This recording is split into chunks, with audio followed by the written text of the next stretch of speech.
Resorts has reached a settlement with Nevada gaming regulators over sexual assault allegations against Steve Wynn. News of the accusations by an employee broke last January. Now Wynn is gone from the company, and the resort he left behind has virtually remade itself. New at 6, Jeff Gillen joins us with what the company has agreed to do and what this means for the future. Good evening from the Strip in front of Wynn Resorts. Those allegations, which Steve Wynn always denied, literally rocked our gaming industry. Now, Wynn Resorts hopes it can put this chapter behind it. Under the terms of the settlement, Wynn Resorts will agree to a fine, which will be set by the Nevada Gaming Commission at its meeting in February.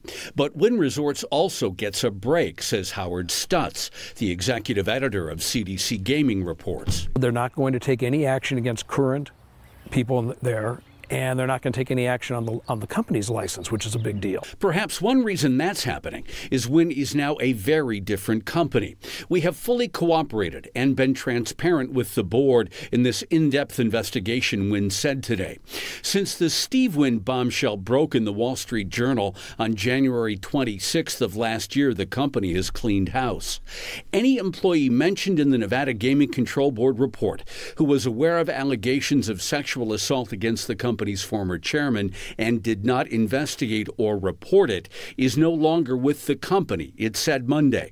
And a new company it is, with new procedures and a new chairman. The change in the board, bringing in Phil Satry, the board's now 50% women. Along with the settlement released today, the Gaming Control Board also released its 10-count complaint, the summary of its investigation.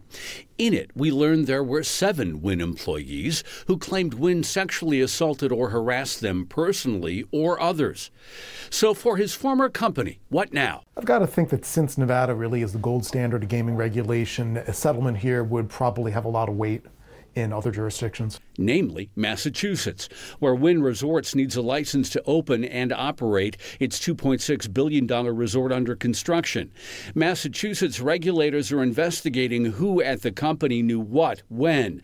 And Steve Wynn himself is suing to stop the release of Massachusetts' own report on the allegations, which at least here in Nevada, the company hopes will be case closed.